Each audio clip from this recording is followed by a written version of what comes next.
Et salut tout le monde, c'est Doubleface de la chaîne Alex et Flo. Aujourd'hui, un nouveau tuto informatique sur la configuration et surtout sur l'explication d'un nom de domaine.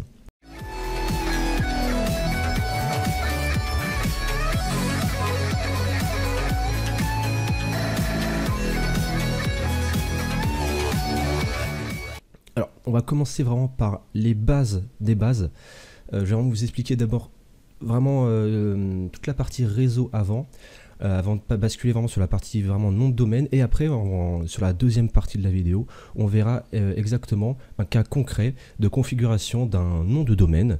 Ici on prendra l'exemple d'un nom de domaine pour une adresse Minecraft.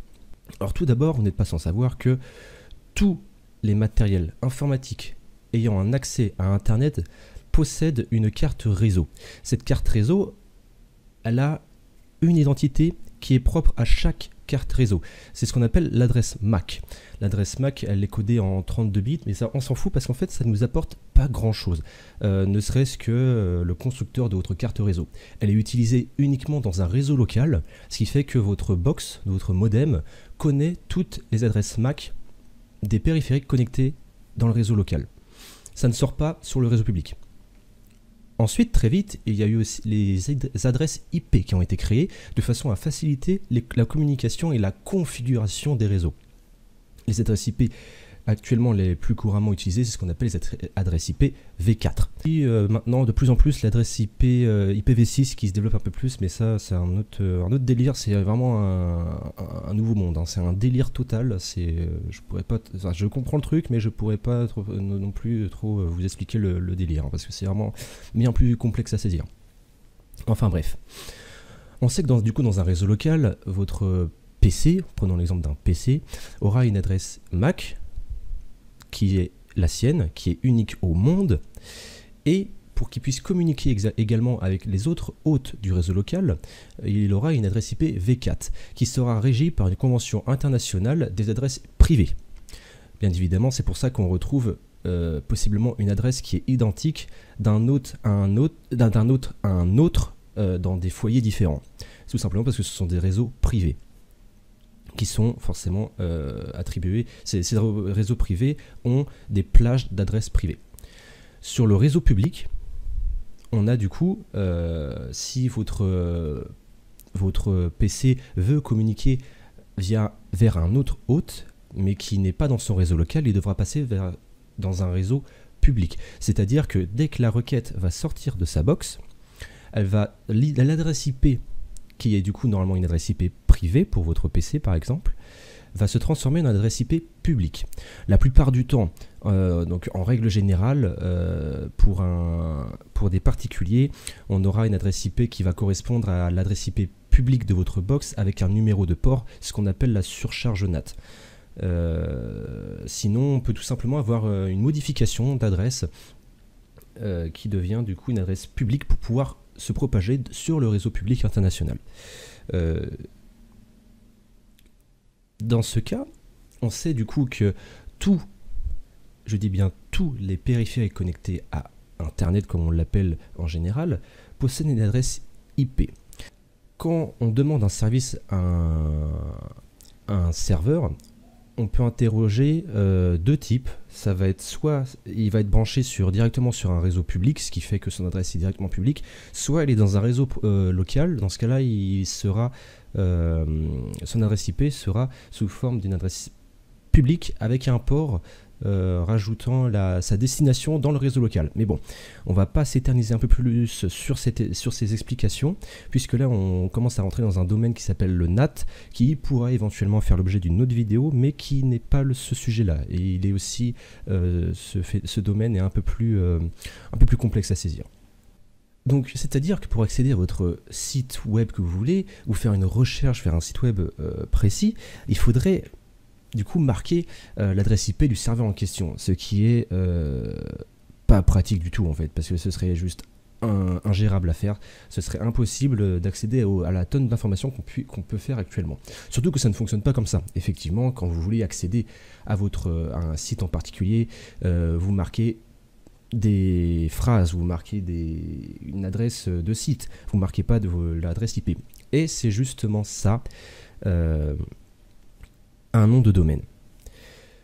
Donc pour revenir sur notre fameux nom de domaine, c'est tout simplement une technique qui va nous permettre d'associer une adresse IP correspondant à un serveur, donc soit une adresse IP publique, soit une adresse IP publique avec un port puisque le serveur est dans un réseau local, à l'attribuer à une adresse de type par exemple youtube.com, de façon que ce soit plus facile à trouver. Ce phénomène-là à faire en soi, il est extrêmement simple, et pour le mettre en place, on utilise ce qu'on appelle des serveurs DNS. Alors DNS, je ne sais plus ce que ça veut dire, je crois que ça veut dire Domain Name Server ou Domain Name Resolve, un truc comme ça. On va aller vérifier ça tout de suite. Domain Name System, ok, bon, c'est même délire. C'est ce qu'on appelle des serveurs, des serveurs DNS. Ils ont, en gros, il y en a plein à travers le monde, et ils possèdent toutes les comment je pourrais dire la base de données permettant de traduire une adresse IP en un nom ou un nom en adresse IP de façon à retrouver le serveur demandé par la requête du client. Donc ça c'était pour vraiment la partie explication. Si jamais vous avez d'autres questions sur ça, vous pouvez toujours me demander dans l'espace commentaire, me fera un plaisir de vous répondre. Une fois maintenant qu'on a vu ce que c'était qu'un nom de domaine, on va prendre un exemple précis. Donc ici on va utiliser Minecraft. On peut, et bien évidemment en tant que particulier, posséder un nom de domaine. Alors en tant que particulier, il est relativement complexe, voire déconseillé, je dirais quand même, d'avoir un nom de domaine vraiment privatisé. On utilisera plus des sous-domaines, c'est-à-dire qu'en gros dans la base de données des serveurs DNS, votre nom de domaine qui est à vous sera en réalité affecté à un autre gros domaine. C'est ce qu'on appelle des hébergeurs. Ici, je vais vous présenter un hébergeur qui s'appelle OVH, que je trouve très bien, que j'utilise. Ce n'est pas du tout un placement de produit, absolument pas. J'utilise juste celui-là parce que je le trouve extrêmement simple d'utilisation et ça marche parfaitement bien. Ici, on voit que j'ai du coup acheté un nom de domaine qui s'appelle ici, enfin que j'ai appelé servmc. Le point fun, vous pouvez le entre guillemets personnalisé, c'est quand vous voulez acheter un nom de domaine sur OVH et vous propose plein de trucs. Moi j'ai pris le moins cher, il coûtait 1,20€ comme vous pouvez le voir ici à l'année. Donc ça peut ne pas coûter cher. Si vous pouvez acheter un autre nom de domaine qui par exemple peut coûter jusqu'à 40 balles l'année. Ça dépend vraiment de l'utilisation que vous voulez faire. Moi je me suis pas foulé, je me suis pris un truc tout con. Moi je voulais juste avoir un nom de domaine de façon à ce que ça diffuse pas mon adresse IP ouvertement. Même si à partir d'une adresse comme ça, il est très très simple de retrouver une adresse IP. Mais c'est pas tout le monde ne le sait pas. Du coup, pour des raisons de sécurité, c'est quand même un peu mieux et c'est toujours un peu plus classe aussi. Enfin bref, là ça veut dire que mon domaine, celui-là il m'appartient. Celui-là il est à moi. Celui-là que si j'ai un service de connecter dessus qui est mon serveur Minecraft, prochainement je mettrai un autre service qui sera un serveur web. C'est-à-dire que si je mettrais www.servmc.fun, ça me mettrait vers le site de mon serveur web. Ce domaine, qui est en fait un sous-domaine, appartient au domaine ovh.com. Voilà, donc ça c'est juste pour vous expliquer. Quand vous allez sur OVH, vous créez un compte, vous pouvez choisir du coup votre extension. Donc l'extension ici c'est mon point fun, c'est surtout celle-là que vous payez. Et la personnalisation, moi je l'ai nommé servmc. Je l'ai un peu fait à l'arrache, il faudrait peut-être que je le renomme autre chose, parce que j'avais juste prévu de faire du serveur Minecraft avec, enfin du Minecraft avec, mais au final ça va un peu plus s'étendre. Enfin bref.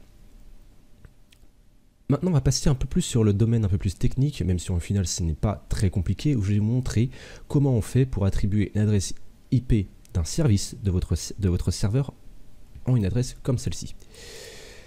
Une fois, imaginons que vous ayez du coup votre compte OVH, que vous avez souscrit un abonnement, vous avez acheté un nom de domaine.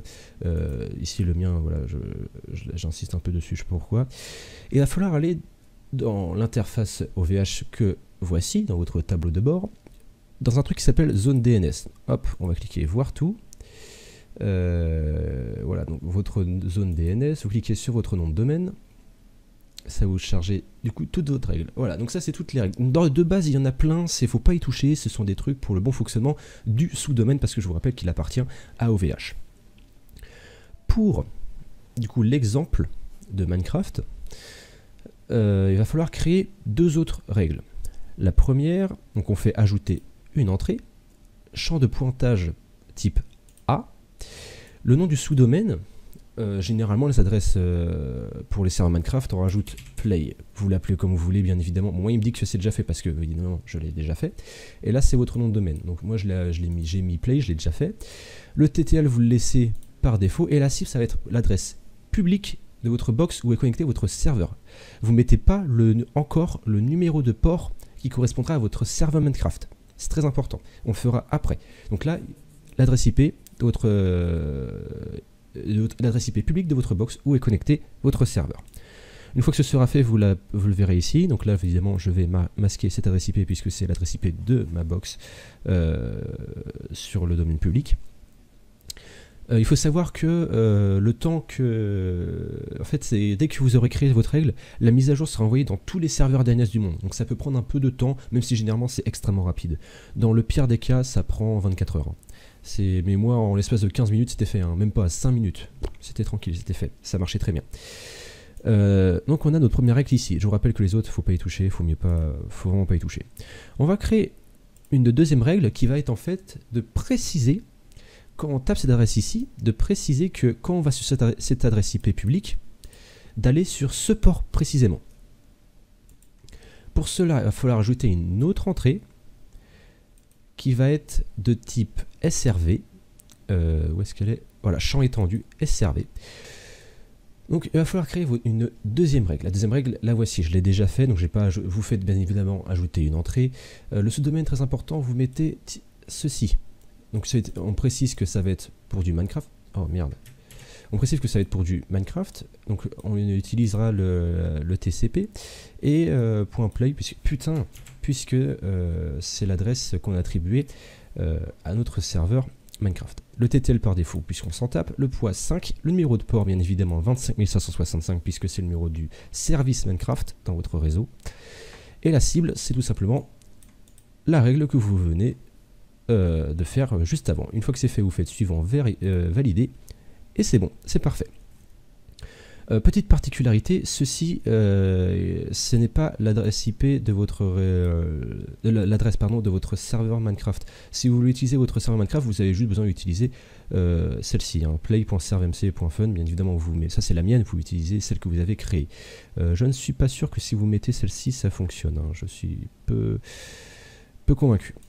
Voilà, vous pouvez patienter, alors, généralement en 5 minutes c'est fait, si jamais ce n'est pas fait, vous attendez au maximum 24 heures, c'est pour sûr ce sera fait. On va vérifier ça tout de suite, donc je vais lancer la bonne version, de mon Minecraft, de façon à vérifier que ça fonctionne. On se retrouve dès que le launcher est lancé. Ok, donc voilà, mon Minecraft vient de se lancer, donc... je le lançais dans la bonne version de façon à pouvoir vraiment me connecter sur le serveur, sinon ça n'aurait pas pu fonctionner, puisque j'ai déjà une instance de créer. Ici, c'est mon serveur qui s'appelle mon mien. Bon, je l'appelais comme je le voulais, voilà, vous l'appelez évidemment comme vous voulez, bien évidemment aussi. On peut aller voir dans Edit que voilà, l'adresse qui est utilisée, c'est celle-ci. Donc il le ping bien. Quand si je fais joint serveur, il est censé me mettre, s'il a envie, bien évidemment, me mettre dans la partie, et voilà. Ça lag un peu, normalement il y a pas mal de bordel, et voilà, je suis sur le serveur. Pour vous montrer que ce n'est pas n'importe quoi, je vais vous montrer que ça correspond bien à l'adresse publique. Donc là, l'adresse publique de mon serveur, je crois que c'est ça, non. 2.15165, si je dis pas de conneries. À moins que ce soit l'inverse. Ah voilà. Il détecte exactement le même truc, on fait joindre serveur. Voilà, je tombe exactement sur le même truc. Hein. Voilà. Vidéo toute simple et vachement utile. Hein. Alors ça sert pas à grand chose si vous voulez faire que du serveur Minecraft. C'est plus utile si vous voulez créer un site web en fait, parce que ça vous évite d'écrire l'adresse IP publique de votre box, 2.80 si vous utilisez du HTTP ou 2.443 si vous utilisez du HTTPS. C'est juste pour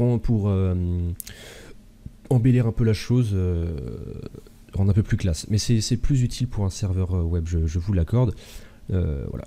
pour moi j'estime que c'est fini. Je vous ai démontré la configuration d'un nom de domaine.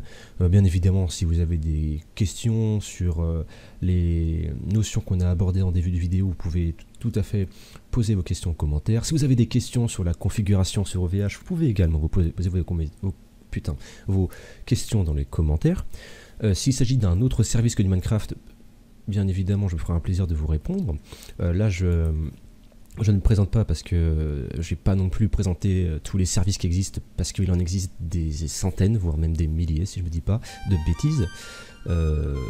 Voilà, donc j'espère que cette vidéo vous aura plu. Si c'est le cas, lâchez un petit pouce bleu, abonnez-vous si vous êtes nouveau sur la chaîne, et on se retrouve très prochainement pour un autre tuto ou une autre vidéo gaming.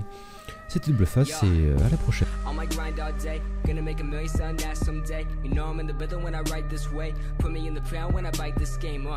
Bitch, I'm an animal. Eating these rappers, I swear I'm a cannibal. About to fulfill all my dreams, I'm a fiend. I've been plotting and scheming, this shit is obscene. I rise on fleek, what in the fuck does all that even mean? Seems like we're scared about what others perceive, but let me be straight up, this shit is